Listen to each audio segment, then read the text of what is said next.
Buckle up, sports fanatics. This is the Sports Chasers Podcast, your HQ for in-depth sports talk. Join host Kevin L. Warren and crew as they dissect the hottest stories, ignite debates, and bring you closer to the action. From locker room whispers to expert takes, we cover it all.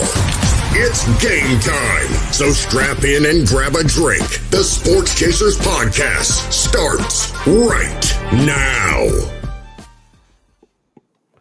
Hey, what's up, everybody? Good evening, everybody. It's the Sports Chasers Podcast coming to you live direct on our YouTube channel, also Twitch, Facebook, X, Instagram, all those channels. Welcome. Thank you. Hey, welcome to another night of the Monday Night Blitz here on October the 28th of 2024, 7:30 out here in the East, man. We're going to talk about football this weekend. A lot of things going on when it comes to college football and also the NFL football, man. As you can see, I got on my Yankee gear. Yankees are down 0-2. Hopefully they can turn it together tonight in the Bronx. But tonight it's football. We're football situated, man. So before we get into that, let's meet the crew. The DA, what's up, brother? How are you tonight, sir?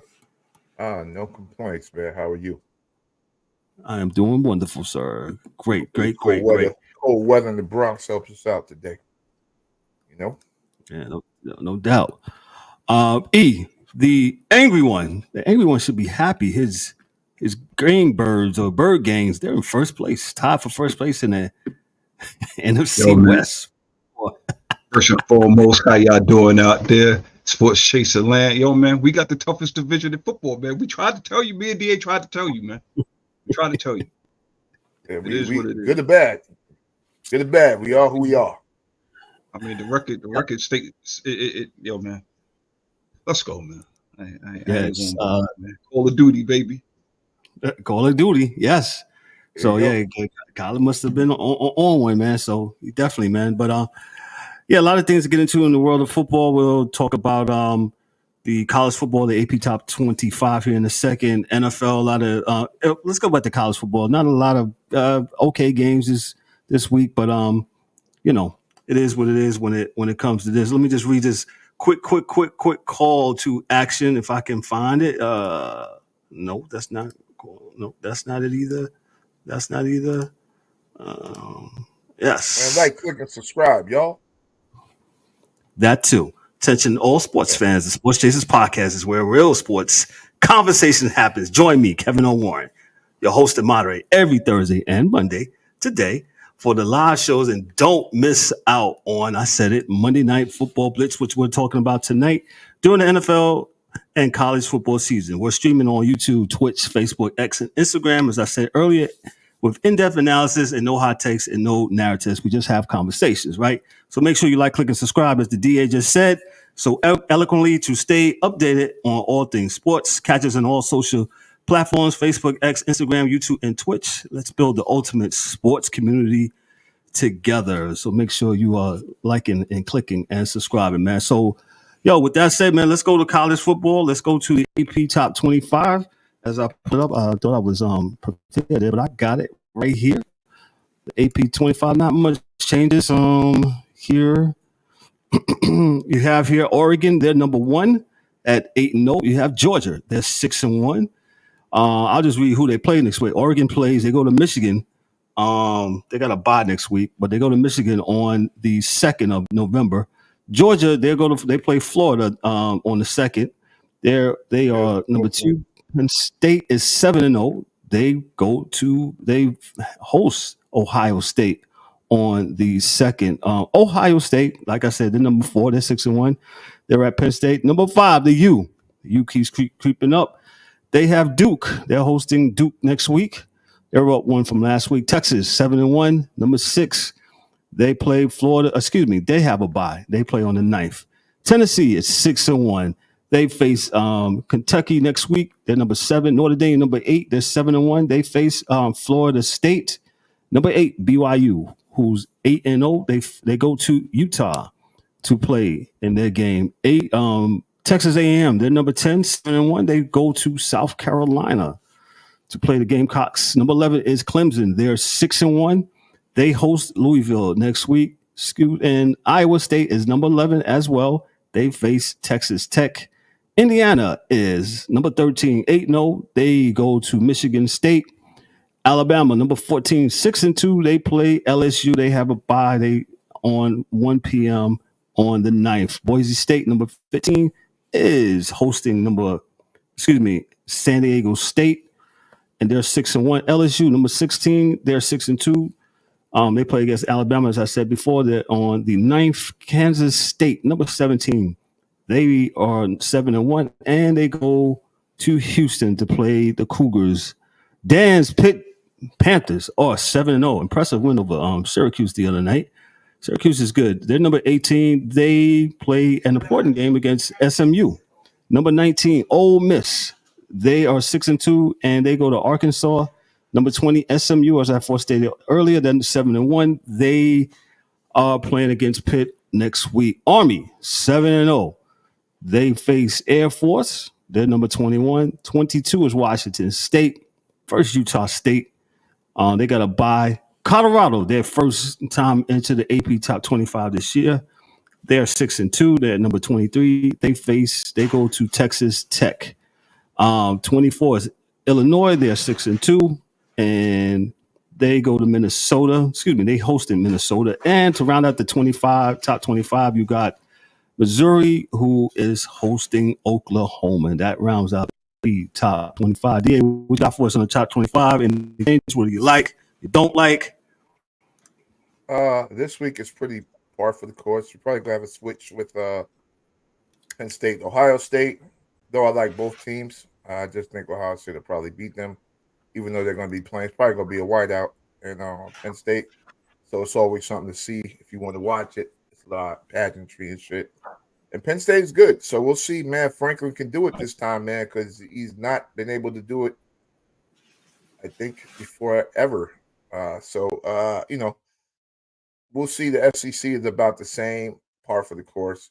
We'll see what – I don't think that Oregon is going to lose the top spot for the rest of the year because I don't think they play anybody that can take it from them. I don't think there's no one in the Big Ten that could take that from Oregon. So they'll probably stay there until the end of the year. Unless they slip up.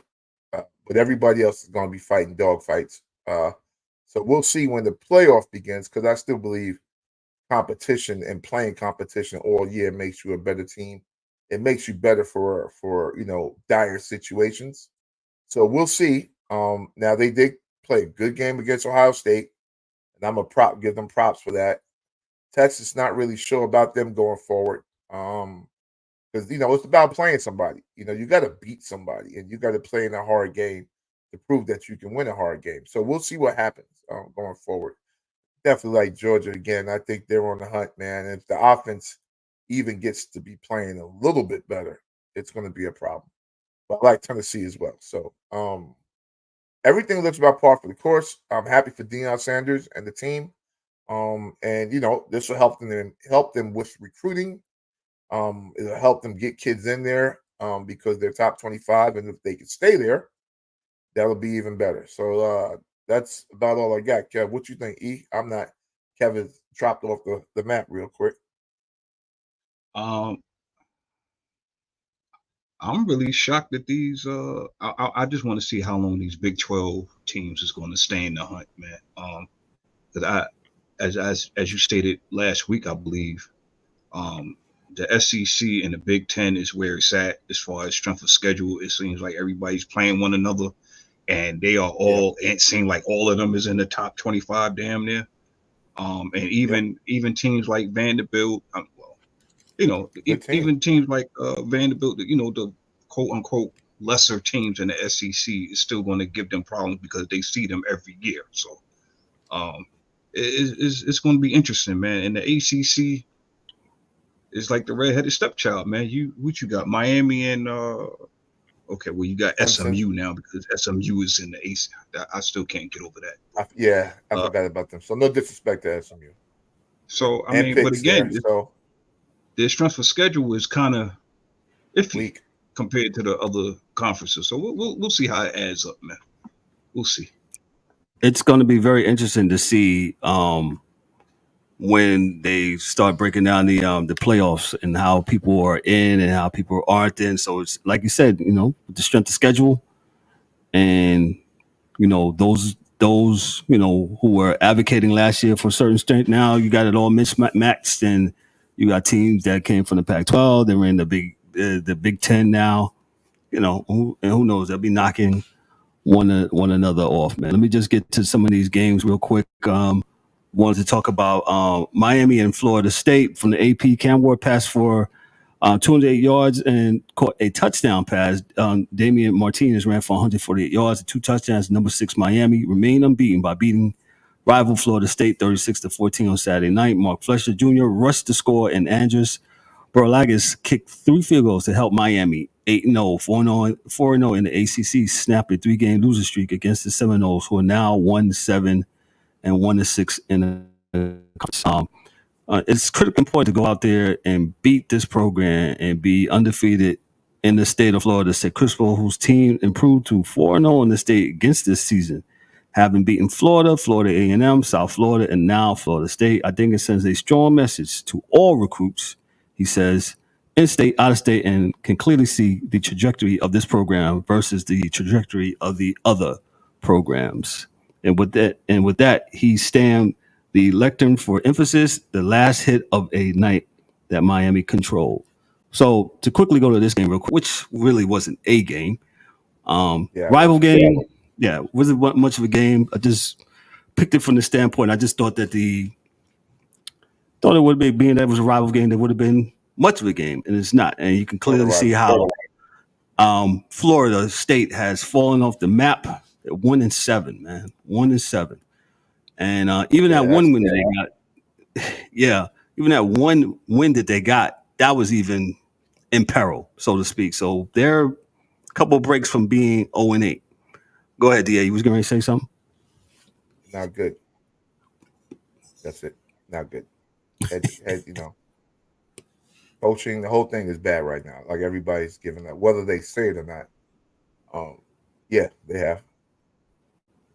The guys that are getting drafted are working to get drafted, do their thing. Their coach is probably calling Dayhill to get his stuff up out of there. And, it's unfortunate, man, but, that's the way this coaching thing goes, man. You got to stay on top of your game. So. Yeah, that's true. Shout out to all those that are watching on YouTube, Twitch, X, Facebook, Instagram. Thank you for chiming in and getting in. Your thoughts on the University of Miami? Are they back, or is it too early to say? I mean, they're 8-0 now, B. I mean, I guess they back for this year. Now, when we say are they back, usually that means that they're here to stay, that they're going to be in contention for some years to come. We'll see. You know what I'm saying? I mean, hell, we probably said that about Florida State last year, and look where they're at this year. So it all depends on how you got to keep the ship tight and keep it afloat, man. Right. Cause that Florida State, I've never seen. I mean, maybe you guys have been paying attention to college football longer than I have never seen a debacle such as the Florida State Seminoles. You go undefeated last year, and now you 1-7 this year. Yeah, something that means. I ain't got those. Yeah, so they lost not just players, they lost leaders. So, like, they lost NFL starters. I think they lost 5 of them. Right. It's hard to replace that, but that's the coach's job, right? So you don't get no, I'm not going to cry for you. That's your job as the coach, is to recruit guys to come in and take those spots, right? And so in the games where you were blowing dudes out, you're supposed to let those guys in so they be ready to do it this year. So, there's a bunch of things that may have or may have not happened, and I can't say it with any certainty. I could just say that they're bad now. So, And also a part of it, too, is misjudging that portal, man. Bringing in names without games. So you're bringing in dudes that got names, but they ain't got no game.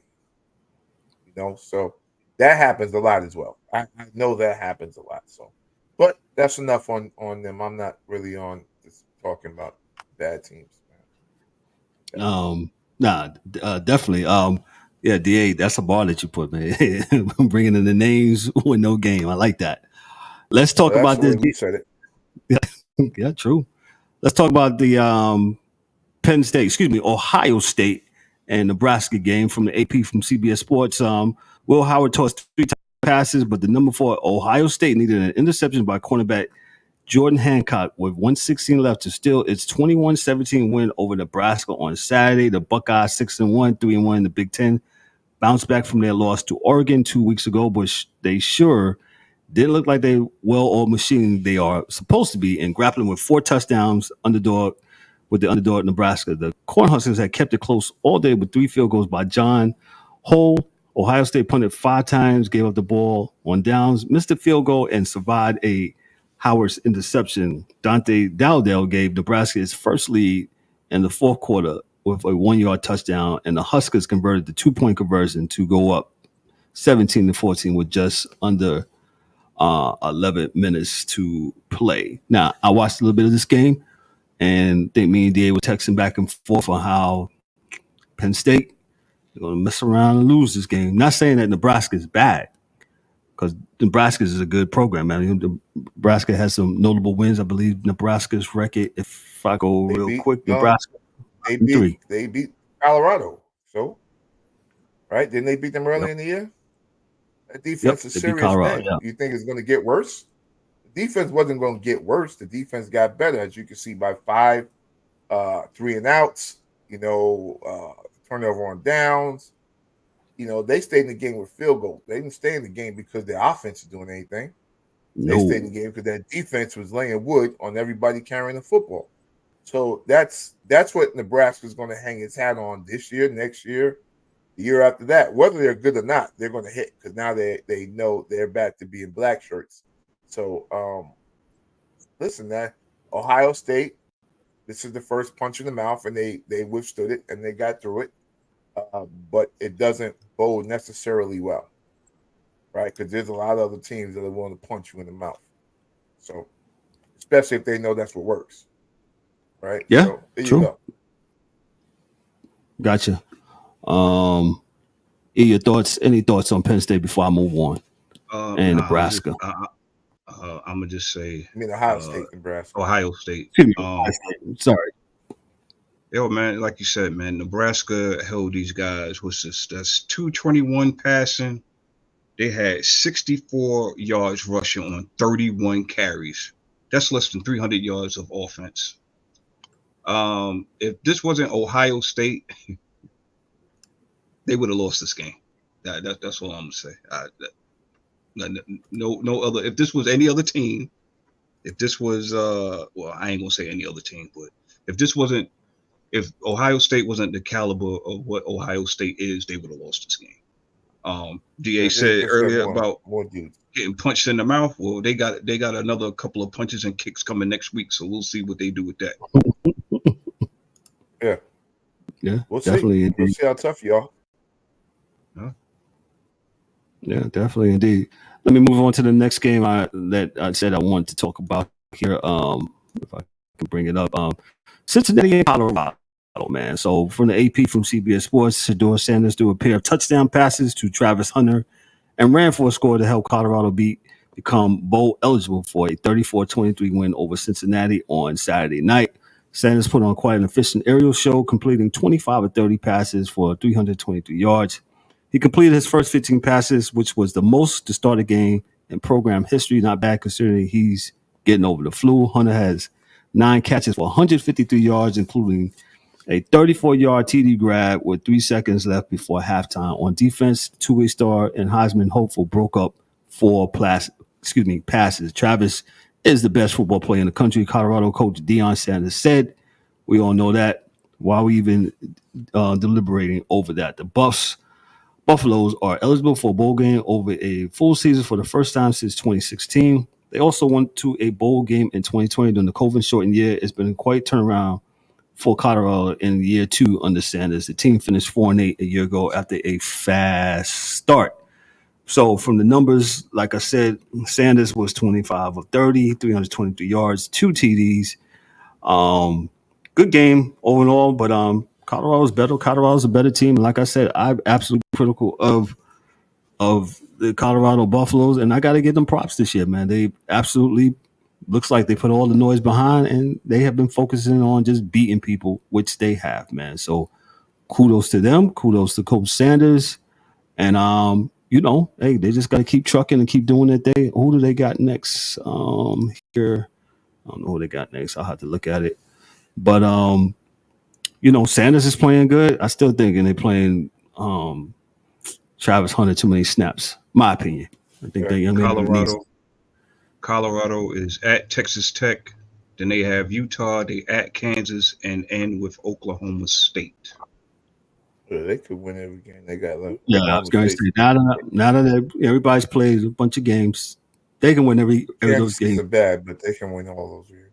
Kansas isn't that bad. I don't think Oklahoma They State just disappointed me. Utah punch you in the mouth though. Like don't think Utah. Them Samoans out there, they're gonna get at you hard body. So no, that's what you. It's a lot of Polynesian people, my brothers and sisters in Utah. So they go real hard out there, man. So, but we'll see. We'll see what it looks like for them, man. You know, I'm happy for them. I'm happy for them. I mean, it takes. One day I'll when people talk about good teams, there's a difference between the team and the program, and Deion Sanders knows that because when he played for Bobby Bowden, he was in a program. Florida State was a program, which means, like Eric said, when you good every year, you ain't got to win the championship every year, but you're in contention every year. That's a program. A team is a team that comes up and goes down and goes up and goes down. Miami is a team right now. They're not a program yet, right? You got to be good every year to be a program. So Miami still has those years where they go up and then they fall back down. And those fall back down years are not years that a program has. Even Alabama losing 2 games, they're still a program because they beat the number 2 team in the country. So as long as Georgia keeps doing well, they'll keep doing well, right? Because they're going to attach themselves to that win. So, and as long as, Alabama does well, then Tennessee will do well, because they're going to attach themselves to beating that team. So, that's what programs do, So we'll see what happens, man. But I'm happy for Deion Sanders, and they're working their way into being a program in about 3 years. So that's why I don't think he's leaving anytime soon. So even when his kids leave, you think that? Yeah. He doesn't want to be a pro. It's a lot. People do not understand. A college head coach job is better than the pro head coaching job. You ain't got to deal with men that don't want to play. You ain't got to deal with salary caps and nothing. Yeah, man, you ain't got to deal with that. You ain't got no Aaron Rodgers getting you fired. Like you good money, man. You're not doing that, man. Deion, and no, Michael, he's not going to Dallas because you know why he ain't. Deion's his own man, and he's not going to have Jerry, or Steven or any of those Joneses up there in the office telling him about something that he already knows, especially when it's a bad job, right? The roster's not good in Dallas, so we can't. Everybody's putting a dude in Dallas like y'all don't like him. Like that would be beef to me. Why you want me to go there? Ain't nobody. What am I going there for? Why are you sending me there? There ain't nobody doing that foolishness. So yeah, no, he's good. He's good where he's at, and he owns Colorado. You know what I'm saying? Like he owns Colorado. Like he owns that town now. He can go anywhere as long as he stays right and his players don't wild out. He'll be okay. He'll be okay. It's kind of like, and not that Deion coached the pros already, as Derek Jeter throws out the first pitch tonight at the World Series. When Nick Saban, he coached in the pros for a little bit with Miami and who's the other team he coached with? And then when he went to Alabama, the Browns and the Giants for years. So yeah, he's with the Browns and the Giants as he played on Parcells and Belichick. Excuse me, coached underneath them. Yeah. Well, he coached and then Belichick. Right. And so he goes to Alabama, becomes his own. Well, no, he was at Michigan State first, correct? Michigan State. He won. Yeah. Then he went to Michigan LSU, State, then LSU, came back, then won the championship, and then left there with the Alabama. went to the pros again, and then came back and went to Alabama. But he was a winner. He knew he could win in college. That was the thing. He knew he could do that. He knew he had the formula for doing that. Yes. That winning in the pros, he just never had the formula or the patience. Just like he walked out now because he didn't like the direction things was going. He probably looked at the NFL was like, man, I ain't doing this. I'm gonna get Drew Brees to get me fired out here in Miami. No, I'm not doing this. I'm not doing these things. Right? Got to go. So yep. he didn't have a quarterback, and the team was looking like this and that. So I got to go. And look what he did to Alabama. 2 years later, he's winning the national championship. So indeed, I think, like you said, yeah, now he owns the town, like you said, and yeah, I'm with you, D. I don't think Deion's going to Dallas. No, I don't think. Why? No. Man, what I hate for all fans of sports. Here we go. We let the TV stations and the talking heads, when you let the tail wag the dog, like they're not supposed to telling you. Yeah, Michael. They're not supposed to tell you. Greenlee and these guys aren't supposed to tell you where Deion's going. I believe Deion Sanders is a grown man and he's going to make the best choice and the right decision. He's done it twice. So he went to the HBCU where he could get in and have it his way and bring in his guys from Florida. And had they stayed, they'd have won everything there, right? Because you could see in the big boy league that no one can guard Travis Hunter, right?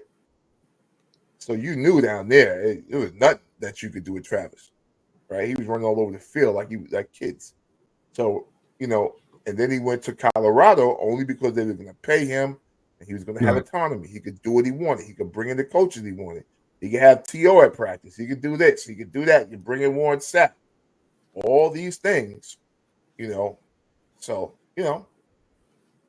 it's yeah, like you said, if you're down there with Jerry, you can't run the team and you can't run nothing else. And shout out to Who 26. Yeah, no. I don't think Deion wants to do that. Look at Bill Parcells. He finally had enough. He said, "You know what, Jerry, I'm good." Right. So, yeah. And that's the thing is the one thing that I'm sorry, go ahead. I apologize. Go ahead. No, go ahead. No, go ahead, D, and finish your thought. Last thing I was going to say is that you guys don't, folks that are commenting, you guys don't think that these guys talk to each other, that Deion doesn't have a strong relationship with Belichick, with Saban, with this one and that one, and people are in his ear too that he respects, that are coaches that are saying, "Yo, dog, you don't want to do that." You know what I'm saying? Like, hey, Saban, what would you do that? Say, hell no, I wouldn't go out there. You know what I'm saying? Like, no, why would you do that? You got this here, that here, and you got these kids, and you're moving this, and you're making moves, and you could be in the national championship in a few years. The Super Bowl don't matter to Deion Sanders. That don't matter to him, man. So yeah, I can't see it. Now, I could be wrong because I'm not in this house, but I know money wouldn't do it because he's already rich. Yeah. So it wouldn't be a monetary thing. Yeah. Thoughts, E, on Colorado before we move on to the NFL? I'm just glad to see them turn things around from last year, and they're writing the ship from last year. They went through their bumps and bruises. They've learned, and look at them now. I mean, yeah, you still got a couple of games to go. You're bowl eligible, but these are the steps that you want to see.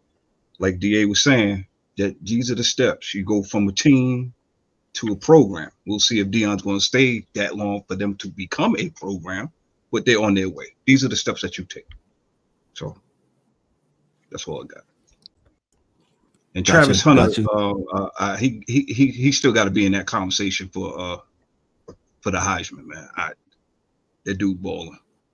This dude is balling. Wherever you put him at, he's balling. So it's going to be interesting. Cool. Let us move on to the NFL. Let's go to these games. Let me start here from the AP. Of course, CBS Sports says we'll go to the Houston game and the Colts game.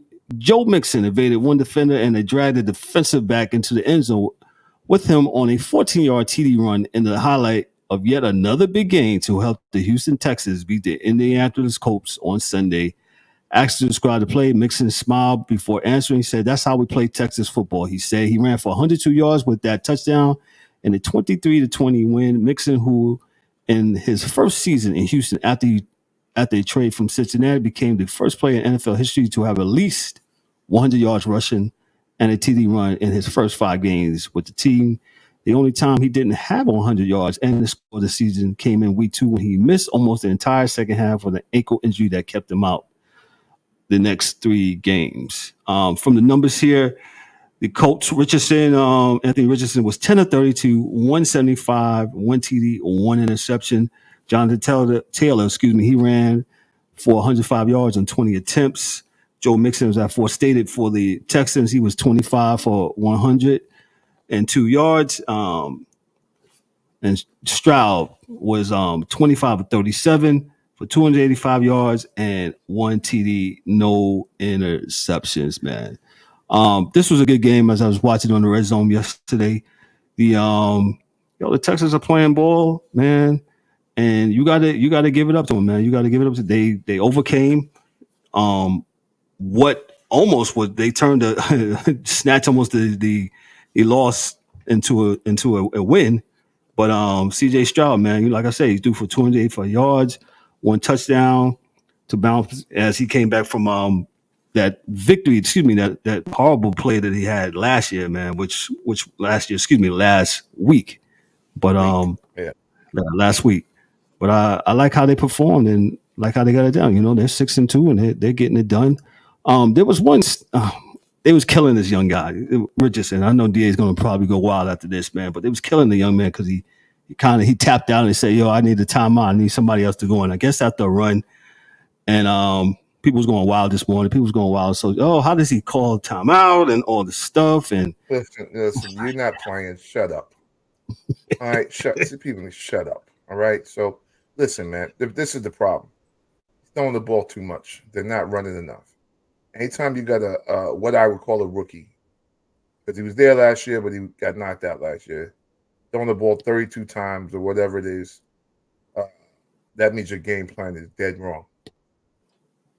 You got something wrong there. He shouldn't be doing that. So, with that being said, I would say that their plan was wrong. Jonathan Taylor needs to carry the ball at least 25 times a game with this young guy here, or between the 2 running backs, have at least 25 to 30 carries per game. The defense is adequate. The rest of the offense is not bad. I'm not going to come down on Richardson. He's still a rookie. I don't think they're developing him. I don't think they're teaching him, and they don't have an offense that helps him kind of crawl into a game. Short passes. They start to throw some longer stuff, more runs. They have him bombing from Daryl and Monica from like day one. Pass number 1 of the game, and that's not what because he can do it doesn't mean he should do it. So I don't really have a lot of hope for him and his career there, because people at the end, like you said, they get mad because he's tapping out, but throwing the ball too much, he's on the field too much, he's running the ball and throwing the ball, and he's a human being, and you don't know if he got hit in the chest, his sternum, he's not breathing right, like all those things happen, man, and unless you play, then you don't know. Well, I heard some of the people that played this morning and this afternoon. I was like, whatever, man. It's like whatever. Okay. They got nothing to talk about, and I respect them for being better football players than I am by far. Yes. But I'm saying every man has his own thing to deal with. That's all. And it's a timeout, folks. You can say, "Oh man, I'm gonna go sit on the sideline with my helmet and leave." So I just need a break, man. I can't breathe. So would you rather be in the play, not breathing and throw an interception, or fumble the ball? Dumbasses. That's what I was going to say, man. Anybody that play quarterback, you're supposed to be mentally sharp. You can't be mentally sharp when you're trying to catch your breath. I mean, man, it is what it is.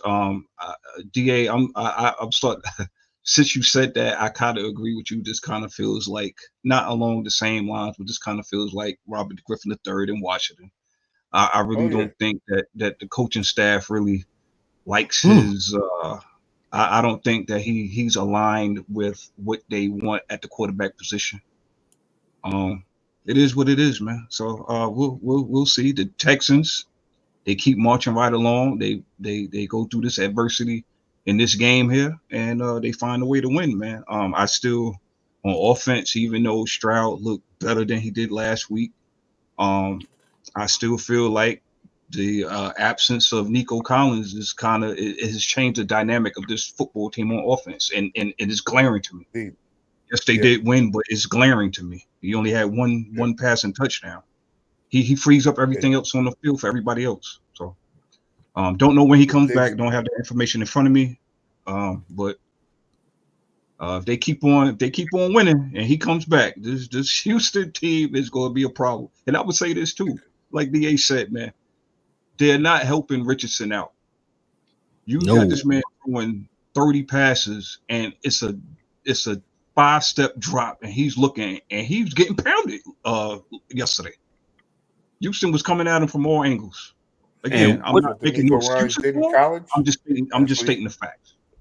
What do we say on this show all the time? You know, you got to put the quarterback in a great position in order to win the game. And throwing those amount of times, that's a lot, especially like DA said for a rookie. So what do you expect?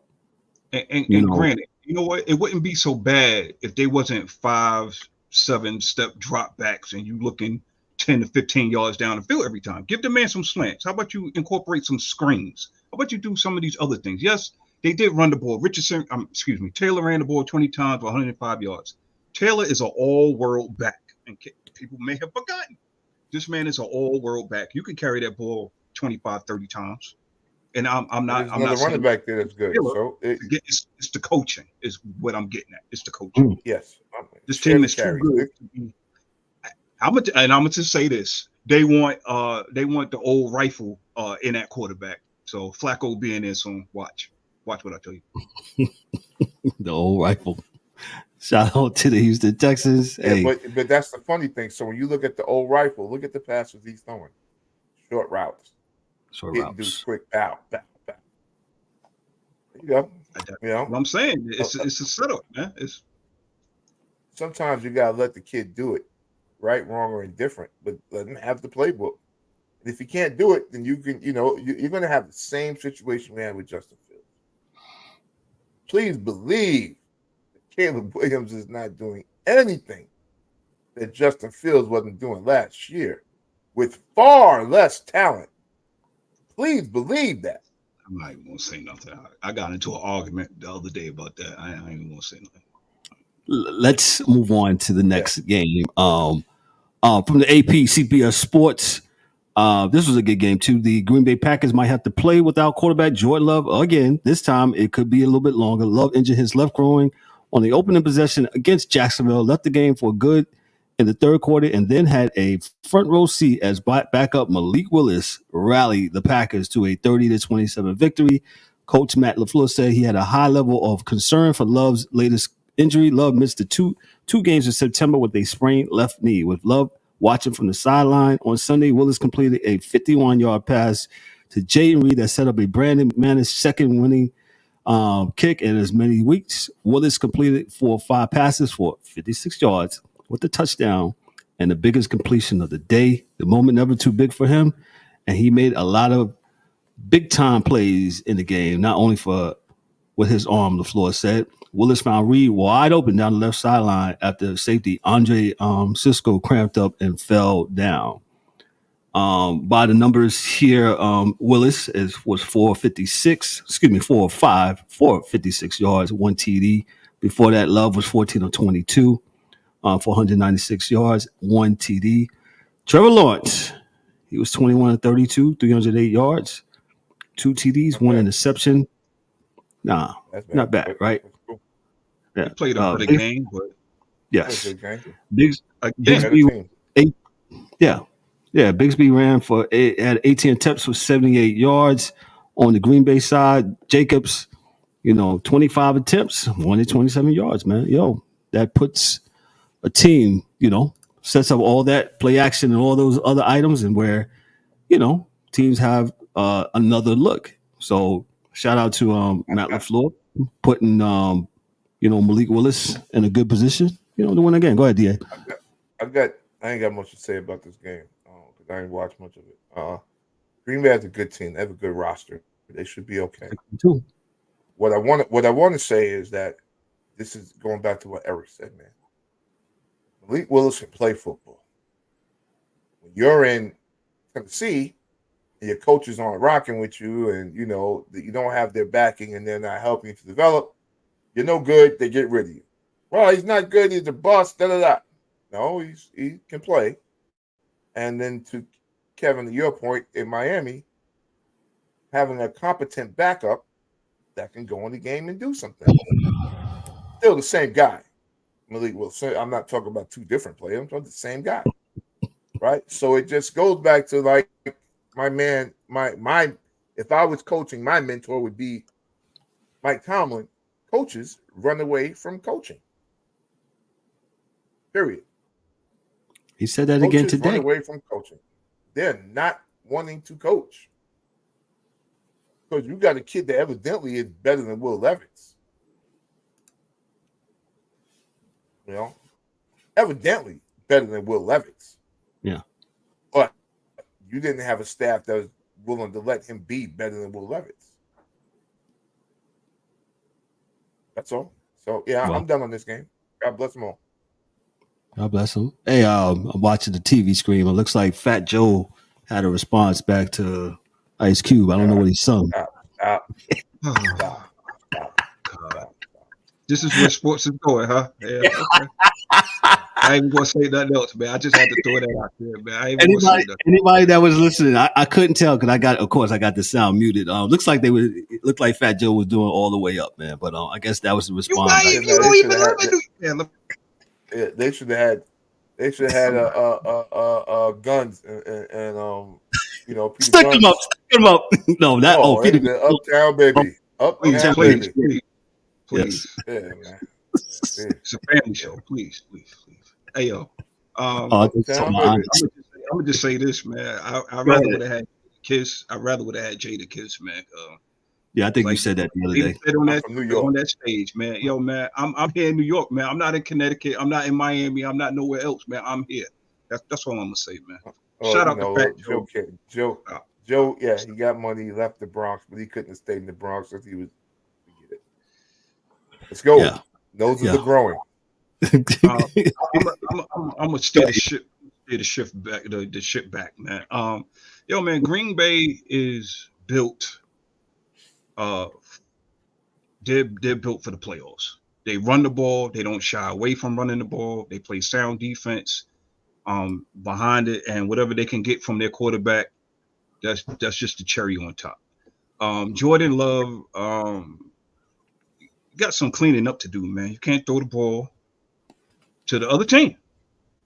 Yeah, point blank, plain and simple. But like we all said, they have a more than capable quarterback.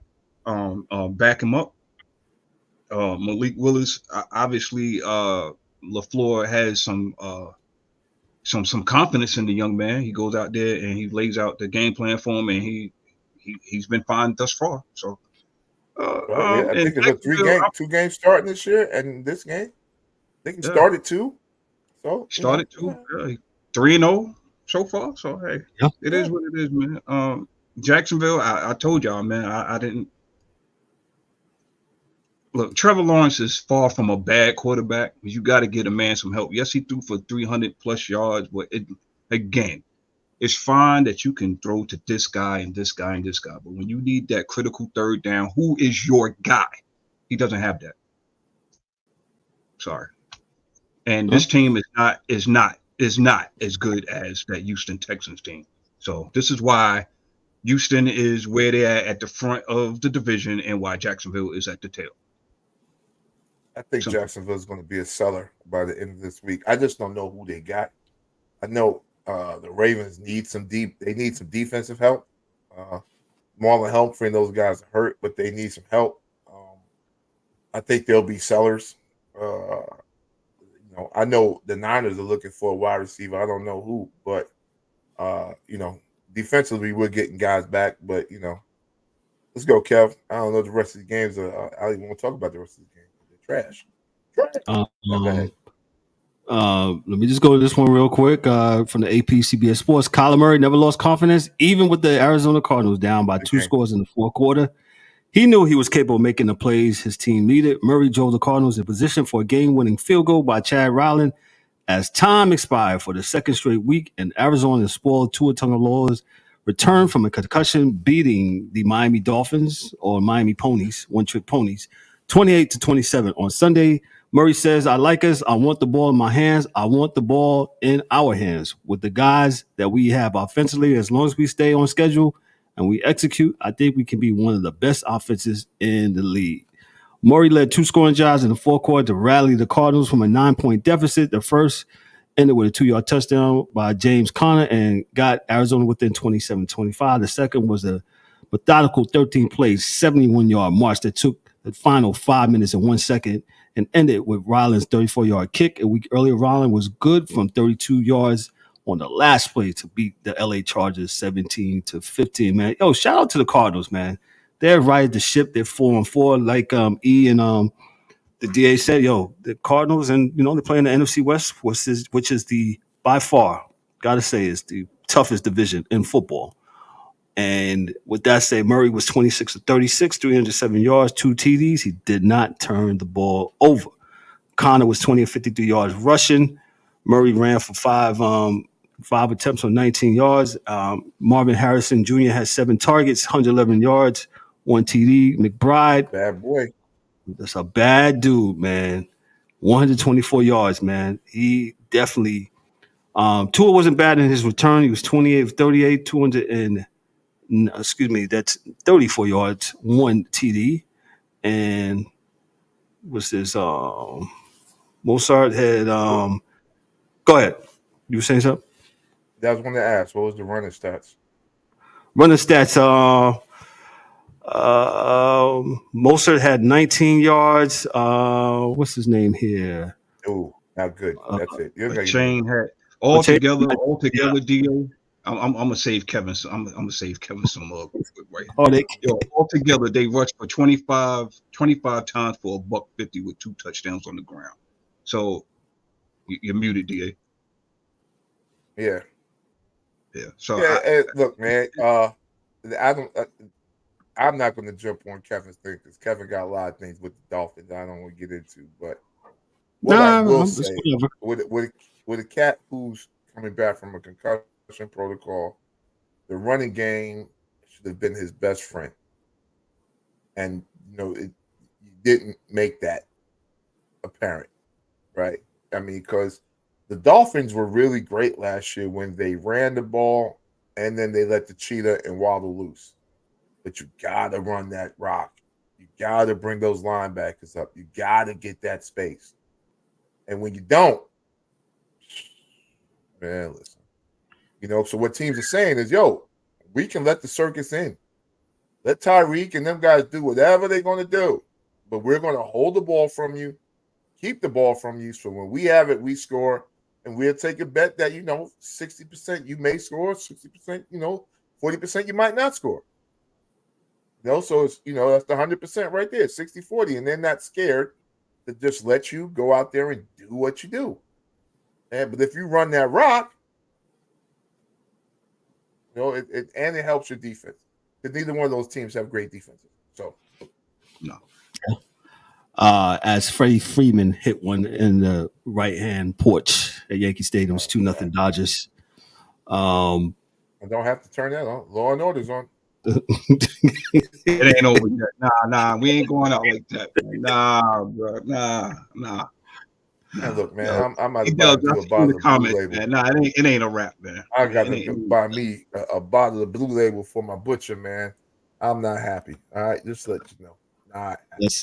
Let's move on to the other game. E, you had something else? Yeah, let me just say real quick, man. I'm proud of this team, man. Because it seems like they are finally getting healthy, number one, And number two, they are taking on the identity of their coach. Hmm. Yes. This is the most I have seen James Conner run. I mean, he didn't run great yesterday. Let me bring up his stats. He had 20 carries for 53 yards. He had 1 touchdown, but he set the tone even with those 20 carries. I think they need to run Benson more. That's just my opinion. But Kyler Murray put on a passing clinic under duress, put the ball only where his mans can get it. And hey, yo, man, again, the NFC West, y'all can say what y'all want about these other divisions. In my humble opinion, we got the best division in football, and the record shows. Sure. No, it's not all about the record, but these teams, except for Seattle, I don't know what that was yesterday, but these teams will beat you in a variety of ways, regardless of what their talent pool is. That goes to coaching. So, yo, man, I'm proud of car seat Kyler, man. I'm glad he, put his name back in the ring of quarterbacks because he played like a quarterback yesterday. He did have some scampers here and there, 5 carries, 19 yards. They were more like scampers and whatnot. But yo, man, they played well, man. And Marvin Harrison, you can see he's getting more and more comfortable. But McBride, please believe, McBride is that guy on this team. He's that dude. Yeah, he's nice. 100%. Hey, let me move on real quick. Just in passing, Atlanta, they beat the Bucks yesterday, 31-26. Kirk Cousins, he threw for 276 yards. He had a great day, 4 touchdowns. I don't believe he had any interceptions. No interceptions. Bijan Robinson, he was 13 of 63 rushing. The Falcons are 5-3. The Bucks are 4-4. Let me go over this game real quick. Let me go to my main man from CBS Sports, the AP. During an impassionate pregame speech, Jameis Winston asked his Brown teammates to believe. They do now. Winston threw for a 38-yard touchdown pass, his third of the game, to Cedric Tillman with 59 seconds left as Cleveland stunned Lamar Jackson and the Baltimore Ravens 29-24 on Sunday to snap a 5-game losing streak. So with that said, Winston was 27-41, 334 yards. As I said, 3 touchdowns. Nick Chubb, who's back, 16 rushing attempts, 52 yards. Foreman, he was 5 of 26. Jackson, he was 27 of 38, 2 TDs. Derrick Henry rushed 11 rushing attempts, 73 yards. Here we go again. I don't know what happened there. Zay Flowers, Jackson's homeboy in his target. He had 12 targets, 7 receptions for 115 yards, man. So look, I'm done with that team. And I'll tell you why. And I've always thought this, man. Harbaugh is always got to be the smartest guy in the room. That dude, if no other dude, outthinks himself. You got the best running back in the business. Aaron running Boone. the hell out of the dude. And no, I'm talking about football. And you stop. Yo, now, if he said he was hurt and he didn't feel well or something was going on, I got you. But if not, dog, I'm not sure why we're running the ball 17 times. Again. And we clearly shows when you run the ball, what happens? They win. This is what makes me think this thing is fixed. See, when I say it's fixed, everybody thinks I'm bugging. I got on a tinfoil hat, but I'm like, what? I just go by what makes sense, man. If it don't make dollars, it don't make sense. That's all. That's all I got to say. E, your thoughts on this game? Yeah, man, I just wanted to say real quick, I agree with Michael in the comments, man. The Bucks was missing their top 2 receivers, and I was actually shocked that they was in the game. I thought Atlanta was going to run away with it, to be honest with you, even though I picked Tampa Bay to win the game. But anyway, just wanted to throw that out there. Good win for Atlanta. This game, yo, man, I thought about DA, man. I was like, yo, look, again, it's that Tom Thibodeau shit. I'm sorry. I'm gonna keep on saying it, man. I'm sorry. Why do you go from what you are and what got you there? It makes no sense. None. And this is why Kansas City is going to three-peat this year, because nobody seems to have an identity, nor do they want to keep the identity that they have. Yeah, they get there, forget they do it, you know? Don't But make no shout sense. out to Jameis Winston, because That's my man. look, That's my dude. hey, yo, look, hey, yo, look, man. I'm looking at the stats and I'm like, yo, why in the world did he throw 41 times? Obviously, Cleveland they have nothing to loot. They don't have nothing to play for. You know what I'm saying? At this juncture, I mean, unless they're gonna run off, what's that? 8 straight. I They doubt won it. every 8, game. 9 straight. Yeah. So I again, we seen crazy things happen in the NFL before, but yo, man, shout out to Jameis Winston, man. Yo, he sat back in that pocket.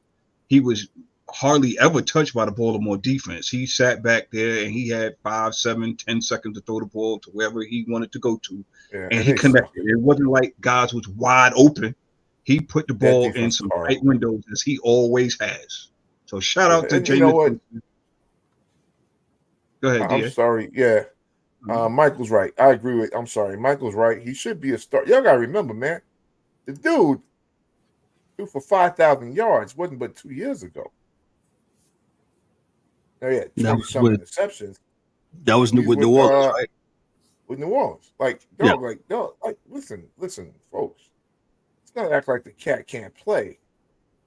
You know, like you won the national championship, man. I mean, like he was, I think, what I would call the last great Florida State team. His team.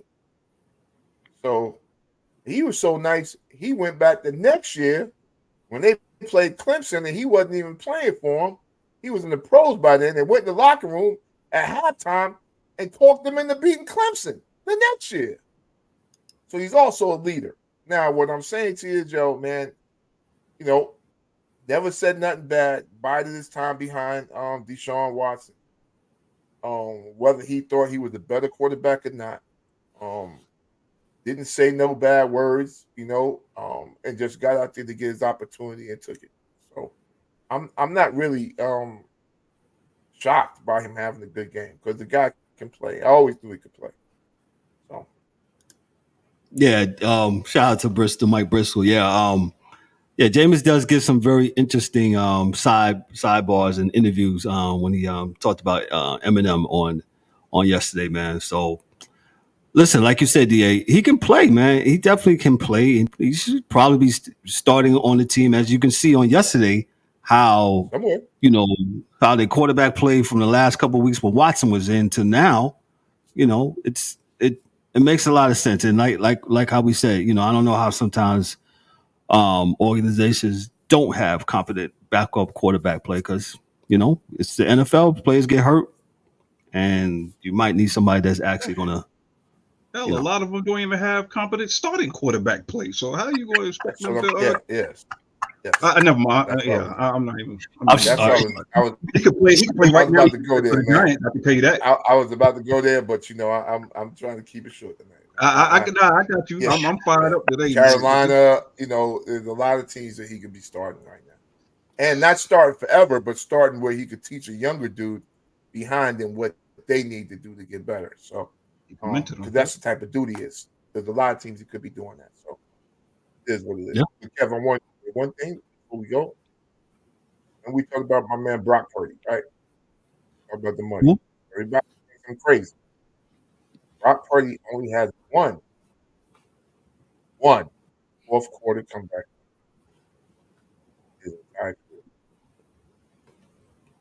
So that's what I'm saying. I don't need you to always be able to do it.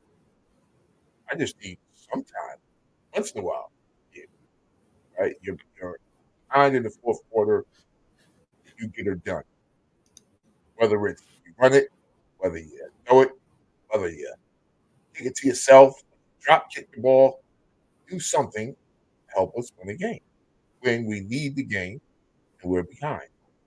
Now he's had 3 game-winning wins in the playoffs drives. That means we were tied, and he got us down to like a field goal. But meaning coming from behind when you have to win a game, you only have 3 years. So this is when I tell you, like, oh, I know that Shanahan's looking for something because that's the type of dude Shanahan is. There are things he looks for in the quarterback. So, you know, that's one of them. So you were happy with the win last night against the Cowboys last night? Yeah, but yes. and I don't know Any why we win took against our the Cowboys was a happy win. Yeah, I mean, we just took the foot off the pedal because I turned the game off. It was 24-7, so I'm out. Then I'm 30-24. I'm like, what the right? So I mean, maybe we pulled defenders out or whatever. I don't know what they did. Can't continue to do these things, man. We're not good enough. Not good enough to do this. Gotcha. That's the way I see it. Let me move on. Play Super Bowl winning ball. Yep. So Cowboys, they lost to the Niners on yesterday. What's the Niners record? They're 4-4. Also, the Cowboys are 3-4, I believe. So, was there Panic Land and Panic and Jerryland? Go ahead, E. No, it doesn't matter. Oh. Go ahead. E, you had something? I'm sorry. Yo, man. Again, any Dallas loss is a win for everybody else who's not a Cowboy fan. Yeah. Sorry, that's just the way it is. Yo, man. I don't know what they go. You know what? I'm not even going to go there. Yo, it was a good solid win for San Fran. Looks like they got some things in order there in the third quarter. Took control of the game. You know, Dallas had their little sideshow comeback in the fourth quarter, but of course Dak was going to be Dak, trying to force something, and it is what it is, man. Yo, man, the Cowboys look like 18 different parts of a team, man. It doesn't seem like none of them are on the same page. That goes to coaching. I'm sorry. It is what it is. That's all I got. The roster's it's a bad roster too. Yeah, definitely a bad roster. And they got a lot of money tied up in the quarterback. Let me move to the next. Let me move to the next game. Jaden Daniels had a couple very simple thoughts of going through his head. With the Commanders needed to make a long distance throw to beat the Chicago Bears, buy some time, and don't throw the ball out of bounds. Daniels said.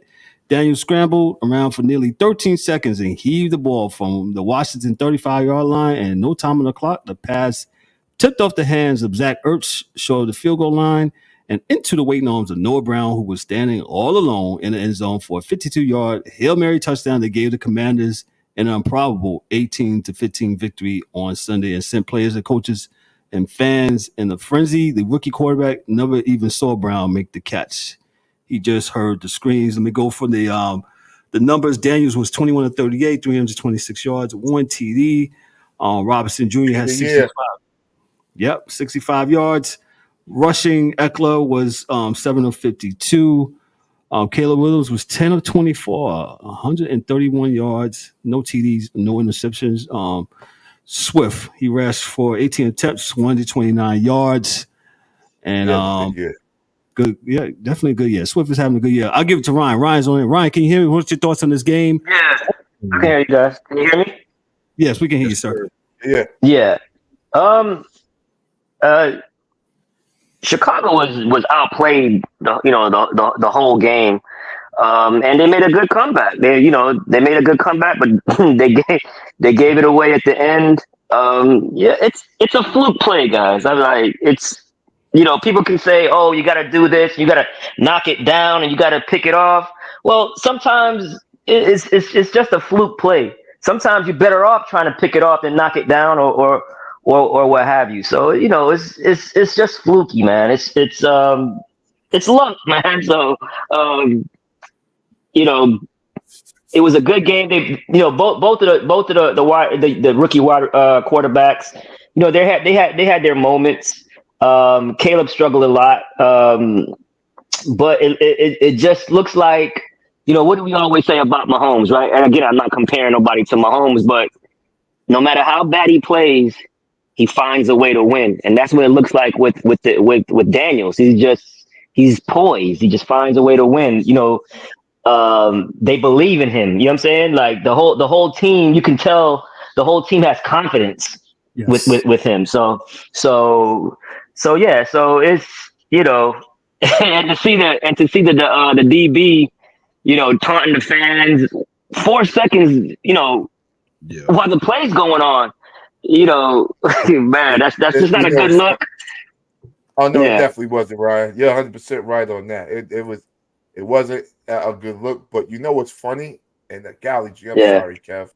I'm No, putting you my good. $5 in. All these dudes on TV talking about that it was the cornerback that tapped the ball back, and it Come on, wasn't. son. It was Zach Ertz, Mhm. that did that. Right now, you got was looking it? at the film. Yeah. Mm. Yeah. What I'm saying is, think about you jumping up in the air to knock it down. People are in your back pushing you because you're not going to get called for the push. No, not You on this get play. pushed. You're up in the air. Whoever's hands, they maybe are wanting to knock it down or whatever, but if you're getting pushed, it gets pushed off your hand. Right. It goes into the other guy's hands, and that's it. But I heard on TV this morning, 3 hours on every channel that they were, guys were dissing the dude. Whereas, you should have went at the coach of the Bears for one, letting him get a 13-yard reception right before that, right? Well, And get out of bounds. Only rushing closer. 3. yes, rushing 3. Ryan. Yes, Ryan. man. I was about to say Yeah. that. And I don't, that's one thing I would never understand. I've seen a lot of time. I'm sorry, DA. Why are you just letting one guy sit Prevent there, defense. get comfortable, warmed up, and throw a bomb down to the other side where you got 7 guys waiting and all that stuff? Blitz his It's the same tail. move. Blitz him. The prevent defense only prevents you from winning. That's what we used to say. That's a good one. Yeah. That's all it is. D Dubs, welcome. I see you changed allegiance and hat so quick. That Judge struck out again. Yeah. A loser. Loser. Go ahead, man. We're talking about the Bears and Commanders game. Actually, a good game. Washington was, I believe, was in control of the game, and they let Chicago came back. And Chicago came back. That's a good drive, though. The last drive. It definitely was a good drive. Yo, man, that Hail Mary. I mean, guys that's old enough that's been in the game, we all say bat it down. I don't understand how that is ever a thing for It's to hard, happen. man. I will It's say hard to this bet though. it It's down. hard. If I'm trying, if I can catch it, I'm trying to catch it. No, it's hard. Let me just say this. Obviously, it's a hard thing to do in Chicago. Chicago fans, Chicago Bears fans, to be exact. How many times has the Hail Mary foiled your plans? How many times has Aaron Rodgers himself beat them? I know at least. I remember 2 at least. It is what it is. Well, It's hard, though, for what- vertically challenged dude. I mean, all I hear is hard. Well, don't be crying and throwing your helmet when you lose. Like I said, man. I mean, it's hard. I seen fingertips, and that's it. I didn't see nothing else. You didn't really have a chance to catch it. You didn't have a chance to knock it down because you only have his fingertips. I just Nobody's whole hand hit it. No. If somebody hand hit it, saying. they can knock it down. If it's just fingers, it's going to tap off your fingers, and that's what it's going to do, man. It's stop. Man. You know what, man? This is why sometimes I cannot be a defender of the fans because I'm like, damn. I wish every fan played so they could stop talking shit, and then they would know it's not easy. Man, it's easier said than done, man. Just to knock it down. Yeah, it's not easy in high school to do that. It's not easy to do it in Pop Warner. Because people catch a Hail Mary, that's what they call Hail Marys, the luck play, at every level of football, B. So it is what it is. I'm going to just say this. I agree, but I'll just say this. After all the years of watching football, I'm sorry. I'm not going to have my 5'10" cornerbacks out there trying to bat a ball down when you got a guy, Zach Ertz, at 6'5". I'm having my damn defensive lineman, my defensive ends out there who's 6'5", 6'6". Anybody or my tight end, whoever that's 6'6". They might not be able to run or jump because they so damn big. It's just it's a hard thing. I don't know. I know, man. But I'm just saying, man. You got to do what's best for you and your team, man. I mean, it can't we talk all that. We talk all that, but again, that wasn't. Was the game won and lost on that? Could they have done something else besides getting in that position? Yeah. Hey, man. I mean, it's a lot. Well, I could just say I could be a fan and say, well, if Sir Cornerback wasn't over there heckling the fans, And if he would have been run it in over to the position, last maybe he minute. would have knocked the ball down. Who knows? I'm just saying. So we all know Right. that's nothing you do, right? You play to the end, 9 innings, end of the game, But end he of the did it- whistle, bell, whatever. But he did that to play before that, right? Y'all know he did that to play before, and nobody on the Chicago Bears coaching staff said anything to him to play before. Well, because the play before they didn't lose the game. Well, shoot, he ain't supposed to I'm do it just then. He saying, ain't supposed to do it the last play. You know, Yo, he wasn't supposed to do Yo, it then. He wasn't everybody supposed to do it sees- the last play. I feel you, but they see what Why they they the see Chicago now Bears? after they lost. They lost the game. Yo, You can't blame it on that kid because he wasn't even part of the play. He tried to get to the play, but he didn't touch it. He jumped. He just So what you're saying is he jumped tried. to it. He He tried like they all did. Like Ryan said, at the end of the day, you gotta leave it on what Ryan said. It's a Hail Mary is a Hail Mary because it's called a Hail fucking Mary. It's luck. It's a luck play. That's it. And he so happened to be in the right place, right time, and caught the ball. Yeah, that's all. Definitely. I saved the best for last, of course. I think y'all know where I'm going at with this one. And then from CBS Sports, the AP says, from Foxborough, Massachusetts, inches from the goal line with one last chance to punch in the game winner score, the New England Patriots proved to be tough enough to beat Aaron Rodgers and the stumbling and bumbling New York Jets. Sound like Walt Clyde Frazier on that one. Roderick Stevenson plunged through the line for a second touchdown with 22 seconds left on Sunday, and the New England Patriots recovered after first-round draft pick Drake May left with a concussion early to beat Aaron Rodgers and the Jets 25-22. Starter turned backup.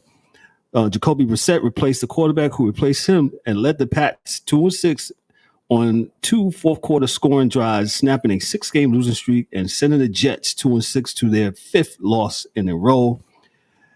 There's chaos going on. He never wavers. That's why he's a team captain, right? And Austin Hooper said of Brissett, you got two options. You can either fold or you can fight. Thank God Drake's going to be all right. But when you got a guy like Jacoby who's won here, you really don't have to blink or think. Stevenson also caught the 2-point conversion pass that gave New England a 3-point lead. Rodgers took over at his own 30 with no timeouts and missed one deep pass before connecting with Devontae Adams for 16 yards, but far from the sidelines as the final seconds ticked off. The Pats defense leaped for joy on the field. It was a first win at home in more than a year since the 7th week of last season, a slump that led their own coach to call them soft as he did last week. Rodgers completed 17 of 28 passes for 233 yards, 2 touchdowns, hitting Garrett Wilson 5 times for 113 yards. Breece Hall ran for 80 yards on 16 carries, and Braylon Allen scored a 2-yard run to give the Jets the lead with 3 minutes remaining. After a year losing Rodgers to a season-ending knee injury for 4 snaps into first game with the team, the Jets came into the season with massive expectations, but they haven't won since beating the Pats on September 19th, a week after beating one-win Tennessee for their only other victory. Since DA's talking, your thoughts, and we'll round up on this game. Go ahead, DA. Your thoughts on the Pats. I have no expectations. Father Time don't lose. Father Time don't lose. I had no expectations of the team. I actually expect them to trade Sauce Gardner next week and start selling. Like, get rid of dudes today because you got so much money tied up with these dudes. You know, they got so much stuff tied up. They got to get them some money. I take a big dude in the middle. Listen, man, Jets going to have to let go of somebody. I don't know who. They ain't going to get no trades this year, but they got to figure out something because you got Tay is going to be there on the long-ass contract, and Aaron Rodgers will not be there. So, did you just say Tay? Well, that's what Aaron calls him, Tay. Oh, Tay. Okay. I think he wants to probably. I think he probably wants to rescind that trade. But go ahead. He's here now. He's there now. Ain't nothing you can do. Them checks will say JETS on them. So, listen, man, it's they're done. They're done not for this year. They're done for next year. They're done for the year after next. because they got to find a quarterback now. So, and they evidently don't have a backup because they got this old fool out there stumbling around. So, hey, the past is the past. Sometimes the past like a 10-year program to me. 10-year program. Well, shoot, 10 years. Yeah, Sauce Gardner gonna get up out of there. So. Yeah, well. These cats ain't got 10. They got enough talent on that team to do some things for real.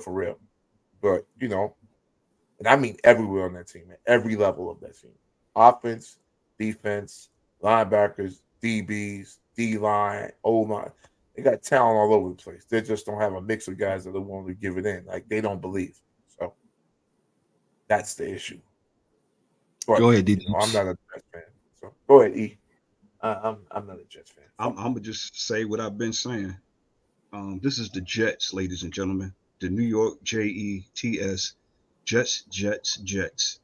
And I hear you. I mean, the Jets could tank and get the number 1 pick and have a choice of whatever quarterback that comes out, right? But here's my question: who the fuck is going to develop him? I'm sorry. I'm sorry for the foul language. I'm sorry. I'm tired of trying to be nice with this nonsense. We're gonna call it the way it is, right? Who is going to be in place to develop said quarterback? Who? They tried for the last umpteen years and they have failed. The only thing that the Jets can develop is defense and losses. That's it. That's the only thing I've seen. Plan on losing. Losing plan we can develop. Yeah, they got that down pat. How do you expect your defense to play well if they on after the field you fire their coach? After you fire the guy that drafted them, you fire their coach. You expect them to play well, and he's sitting there like, these are human beings, y'all. Like, for real, like y'all, like, you think these dudes are happy with this situation? This is some Buddy Ryan, 1985 Bears thing going on. The defense and the offense fighting in the locker room. Defense is winning games. Offense is losing games. Run and shoot. The Houston Oilers, Buddy Ryan, when he punched old boy. Remember that on the show? Doing Monday Night Football, in fact. Oh yeah, I remember that. Yeah, Ryan, shoot. The Houston Oilers. Your thoughts on the Jets and this game? But like I said, I've been harping on it since Rodgers came back from the Achilles injury. He just can't move. He can't move. He can't buy time. He can't scramble to get the key first down. All the things that made him what he is, to make him special, him extending plays and going deep. He doesn't throw the ball deep anymore. Everything is mid-range passes. It's it's basically just check downs and things of that nature. Screen passes. It's nothing that he's not explosive anymore. So if Aaron Rodgers is not explosive, and I'm talking about with extending plays and going deep downfield, it's one thing about Aaron Rodgers, man. When he was healthy, he can throw a deep ball, man.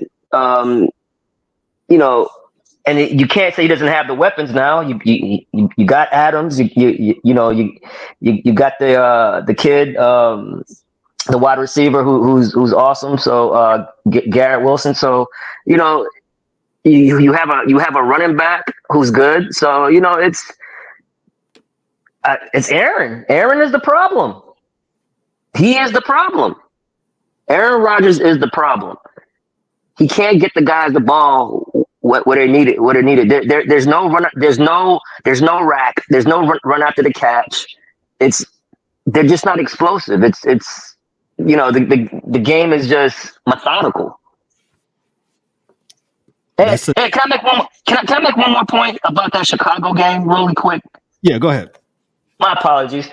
No, you're good. If you're at the goal line, don't give it to a second string offensive lineman like he's refrigerator freaking Perry. It's ridiculous. That's the dumbest thing ever that I ever seen. It's just horrible. Give it to your first string, your second string, or your third string running back. You're giving the ball to a second string offensive lineman, and he fumbles the ball at the goal line. He deserved to win that game. I'm sorry. I just had to point that out. I forgot to mention that about the game. Yeah, but it's just no explosiveness with Aaron Rodgers and that offense. No explosiveness. D-Dubs, go ahead. Oh, I don't know what else to say. What else are we going to say? I think I already said it. Maybe about 2 weeks ago now, 2-3 weeks. I said me and Ryan went back and forth. Ryan saying the same thing again. Aaron is slow. Aaron can't move. I said Aaron is slow. Ryan said he can't move. It's probably about the same thing. He can't do nothing. This was not the play. It's amazing what a year, how a year happens when everybody was, the hype train was in with Aaron. We thought Aaron's going to do some things, and I don't think the team changed much. This is about the same team from last year, if I'm not mistaken, right? The only difference are the moves that Aaron wanted coming there, right? So other than Tay. D.A. you wrong. Other than Tay and what's my man that came over? I mean, this is all handpicked for Aaron. This is all handpicked for Aaron Rodgers, and it has not in 2 years with his injury. I mean, if you want to take that away, but even still, his injury and the team collapsed again.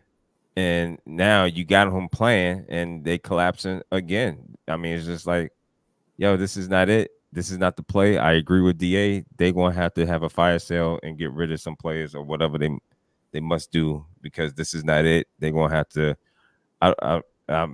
Forgive me. What's Aaron Rodgers' deal on his what's his contract? Is this his last year, or anybody know? I'm not sure. I thought it was a 2-year deal, but Okay. Yeah, Mike. They already fired the coach. They might as well. I say clean house. Let's you're 2-6. Yeah. Aaron Rodgers. This season's over. Aaron Rodgers signed a 3-year, $112.5 million contract in August of 2023. So this is year 2. One more. Yep, one more. Got one more. The final year is a bonus option with no guaranteed money. he ain't playing. Is it a op? It is. Hold on. I'm sorry. He might consider. If he's from the era of LeBron James, it'll be an option in there. The contract includes $75 million guaranteed for 2023 and 2024. The average annual salary is $37.5 million. The final year, 2025, is a bonus option with no guaranteed money. Rodgers took a $35 million pay cut from his previous contract, which had nearly $110 million guaranteed remaining on it. Rodgers said he wanted the Jets more roster flexibility to sign better players. Rodgers said his below market deal is a win-win for everybody when he signed. Well, it would be a win-win for them to cut his ass after this season. You want to talk about flexibility? There you go. Listen, the Jets keep on doing Jet things. Aaron Rodgers, I'm with D-Dubs and Ryan. They gave him the keys to the franchise, right? He hasn't been the same since he got hurt.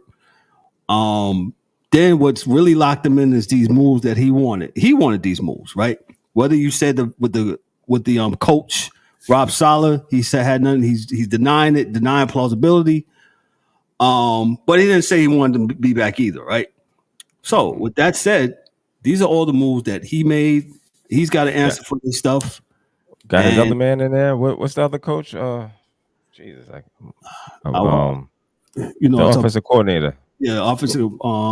Can't think of his name, but wanted him in, got him from Denver, and this is where you at. So they made all the moves for Aaron Rodgers, and one thing, Ryan said something last week. I said, you want your team to go for it. Man, this is they went for it, and they're going to swing and miss on this one, man. So, it's what it is. Go ahead, Eric. You have something else? Go ahead, D-Dubs. I'm sorry.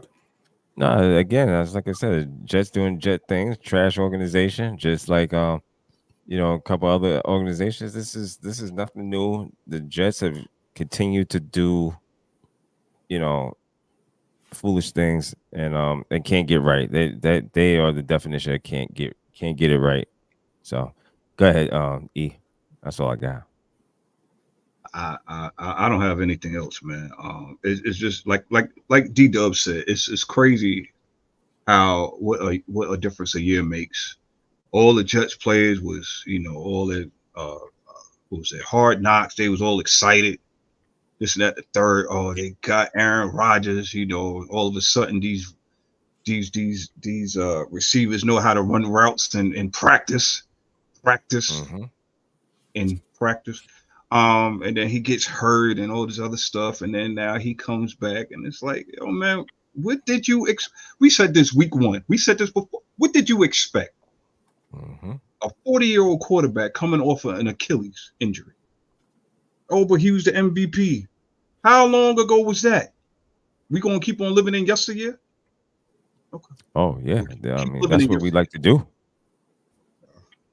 That's what we do, man. We live in yesteryear, man. This is they still think that this is Green Bay Packers Aaron Rodgers. No, it's definitely not the Green Bay Packers Aaron Rodgers. And look at all this talent. Yeah, I'm getting back to all this talent. I mean, this is a lot of talent, right? I mean, Garrett Wilson was supposed to be the dude. You got Devontae. Come on, man. What's going on? So I don't know, man. I definitely don't know, man.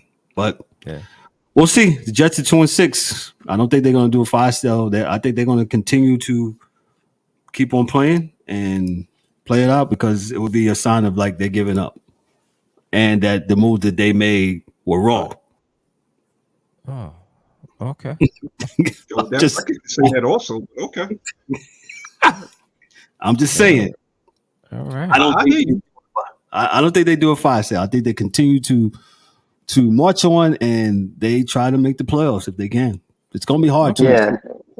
There's no more scapegoats to fire and all that stuff. So okay. Well, all I'm going to say is that here's the next. I'll give you the next 4.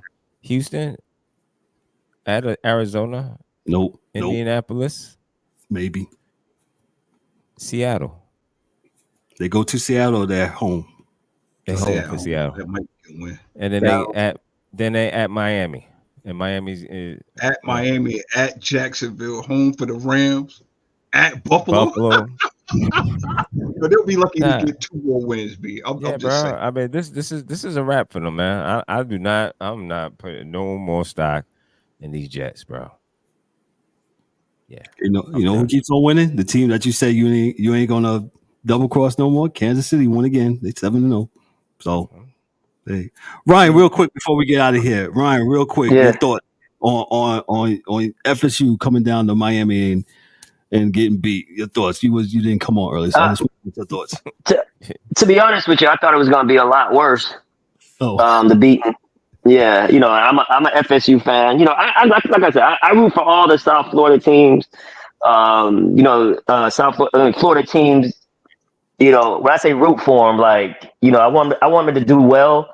But I am a Knowles fan, so but I actually thought Miami was gonna put it on them because a couple of years ago, or was it last year or 2 years ago, they ran up the score. The Knowles ran the score up on Miami. I think beat them like 45-3 or something like that.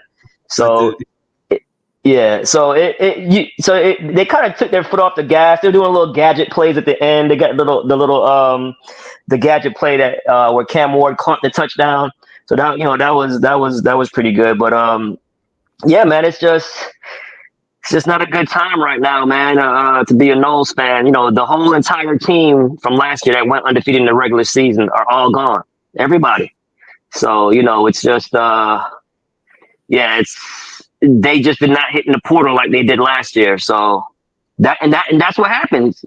You can, with the portal, you have to try to build chemistry quick. And sometimes you can build chemistry quick, and sometimes you can't, and sometimes it just doesn't click, and then you see what you have in Florida State right now. So we'll see, but hey, see what kind of recruiting class they bring in, see what what other people they can get from the portal, but it doesn't look good right now. It just doesn't look good. Yeah, and Ryan, man, this portal thing is hard, and they got to figure this thing out for just not for FSU, but just for all the teams. Period. Yeah. And this thing is not. This is not a good thing. But go ahead. No, I actually think it is a good thing because the portal. FSU kicked ass in the portal last year. That's what I'm saying. All the guys you see that was making plays for FSU, except for the quarterback, he was a fifth-year senior. They were all from the portal. All of them. The running backs, the wide receivers, the 2 D lines, and they all went to the league. But what I'm saying is just trying to build, trying to build. You just said chemistry, trying to build that, trying to catch fire. It's hard. Man. Yeah. It's just, it is hard. That's what I'm saying. I'm not saying. Oh, okay, got it. Yeah. It is. It can work. It can work out. Team is hard. Yeah. Yeah, it can work out, and if it doesn't work out, it looks really bad. It looks really bad. Yeah. And I want to know how much accountability are you going to hold coaches accountable? Because of this. You understand what I'm saying? Because the team doesn't pan out. So what, you gonna fire the coach? Well, how you fire the coach? Coach ain't got players. Players not together. It's hard, man. I get it. That's you have to coach. You have to coach them up. Yeah, well, it's hard to coach about. You take some time to coach up. You know what I'm saying? Yeah, some guys don't get it like that, man. And I think that's what happens. We become this thing that we just think.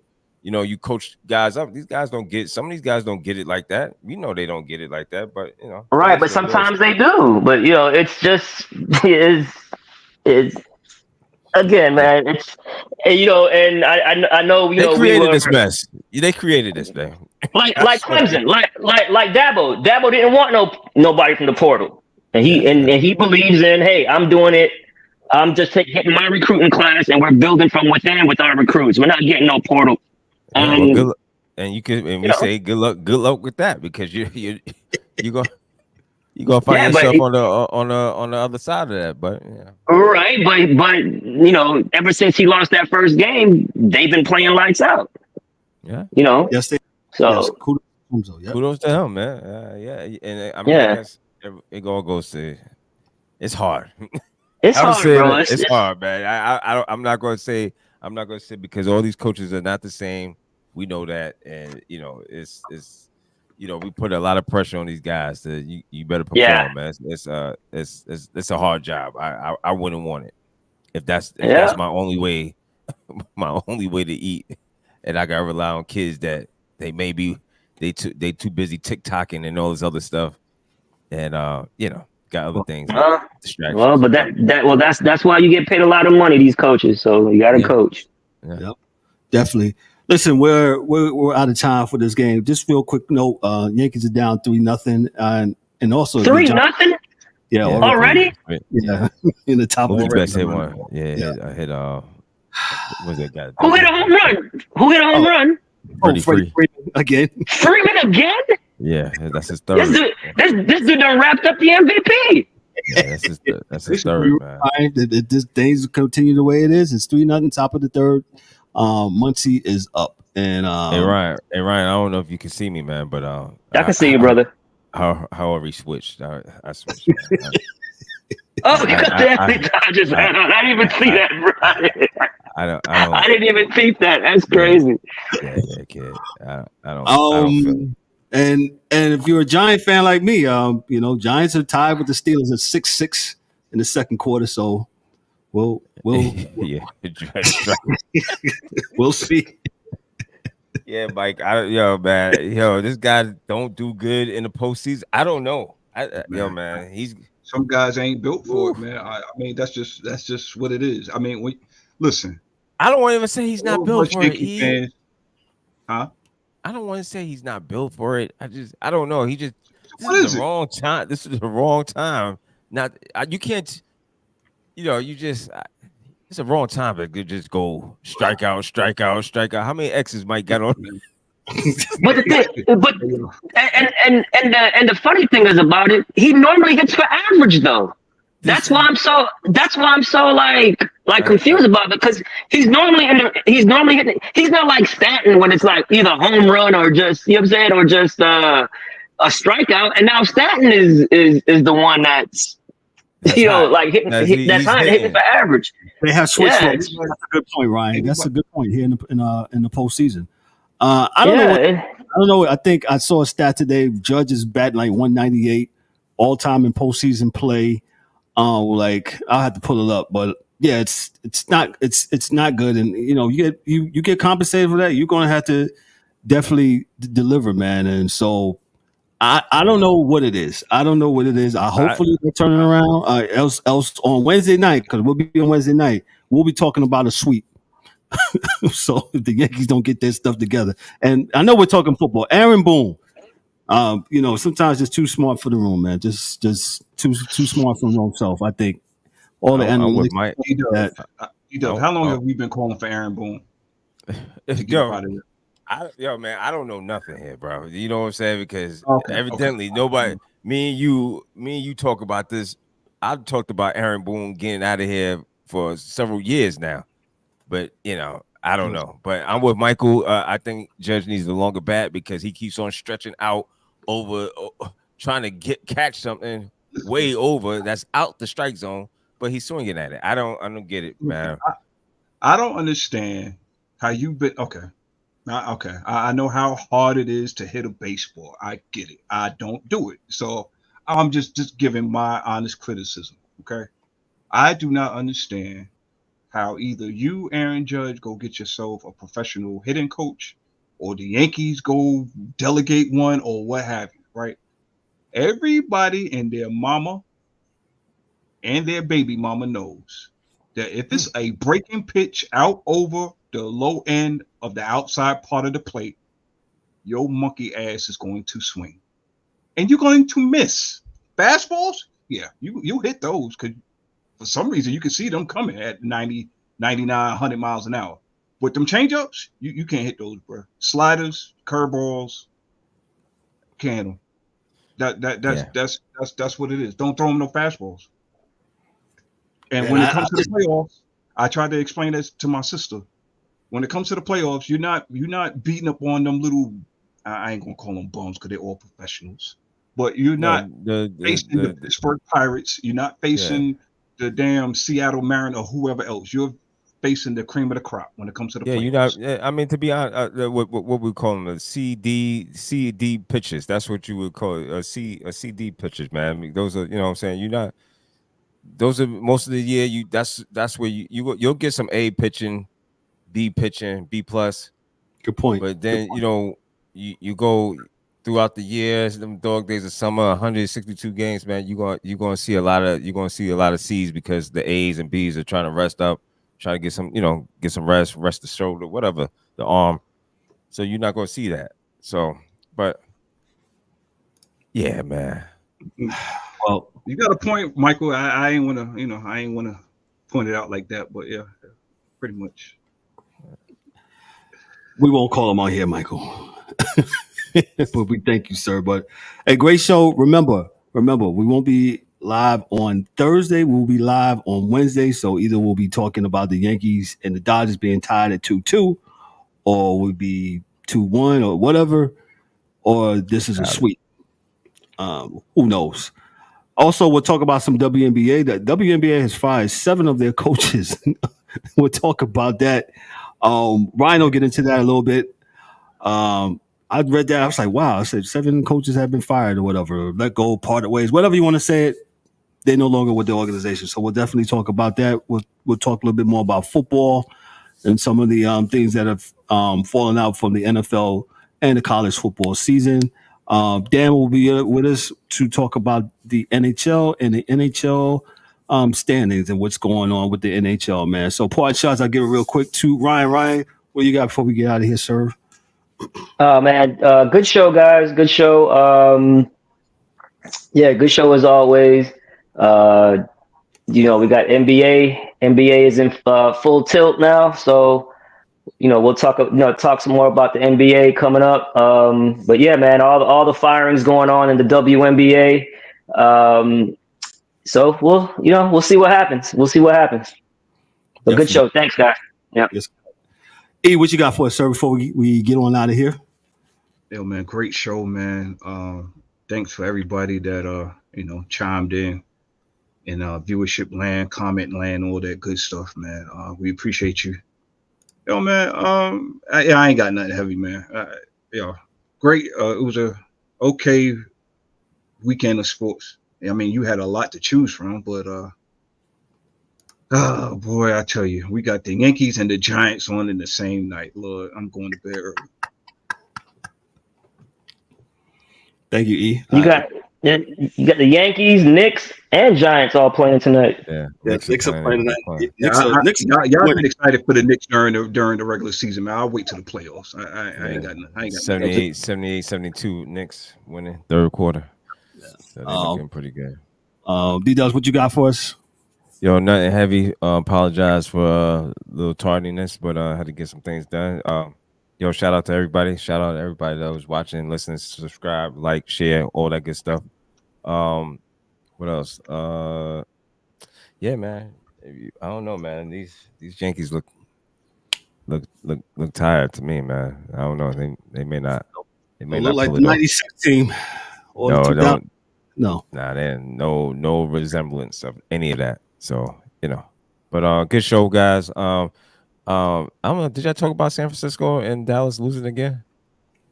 Yeah, the DA talked about that a little bit. Yes. Okay, cool. Good. Still you got something to add to it, Darryl? Huh? You got something to add to it? Nah. I was just. Yeah, I noticed that our good friend, the Dallas Cowboy fan, is not in the comments. Quiet. Right? Yeah, back, man. Quiet. It's all love. It's all love. You ain't got to hide. Cowboy. You might be under the Cowboy weather. fans, boy. I don't know. You usually come into work and they all got beat in their chest, man. How about them Cowboys? I ain't hear nothing today, boy. I tell you. Oh, they say they here. So she's here. Hey, Debbie D, what's up, Deb? Yeah, but that's neither here nor there. Anything else, D-Dub, before we get on? Nah, man, everything good, man. Peace. Don't forget Wednesday. We'll be back Wednesday, not Thursday. Wednesday night, 7:30 sharp. We'll be starting. Like I said, we'll be talking about all the good sports stuff. Thank you for all those that's commenting on Facebook, Twitch, YouTube, X. I said X. Everything. Thank you for clicking, and subscribing to the channel. Also, thank you for hanging in with us and rocking with us as we continue this journey in podcast land. Thank you so much, man. We have some exciting things coming up in 2025. We're gonna do a couple live shows. Go ahead, D-Dubs. Yo, did you give a shout out to the Colorado Buffaloes for cracking the top 25? I absolutely did. I gave love to the Buffaloes. Okay. I did. Show some love to the Buffaloes. I did. I listen. I said, I've been very highly critical of the Buffaloes last year. The Buffaloes, to me, have been playing football, and that's it. They ain't play football. They're 6-2. They're bowl eligible now. You know what I'm saying? Sky's the limit for them. They can go on. Who knows what can happen? They can go up the ratings. So, shout out to the Buffaloes and Coach Sanders, man. Coach Prime. You know what I mean? So, where was I at? Yes. Make sure you click, and subscribe to the channel.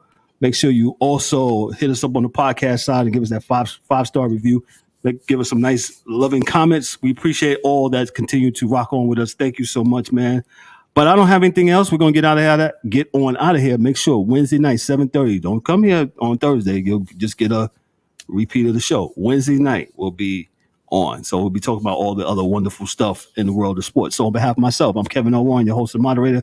For Ryan D'Souza, for Darryl D-Dubs Warren, for James the Angry One Warren, for Dorian the DA Albritton in his, he was here, but he had to dip. For Mike Mills, for Dan, get better, bro. The hockey dude. Yo, this is the Sports Chasers podcast, man. Y'all be good. Y'all be blessed, man. And yo, we'll see you Wednesday night, 7:30. Peace. That's a wrap for today's episode of the Sports Chasers podcast. Don't forget to subscribe on YouTube and your favorite podcast platforms, and connect with us on all social media channels for exclusive content and updates. We'd also love for you to join the conversation, share your thoughts, and become part of the Sports Chasers community. And remember to tune in next time for some more real sports talk. Until then, stay frosty.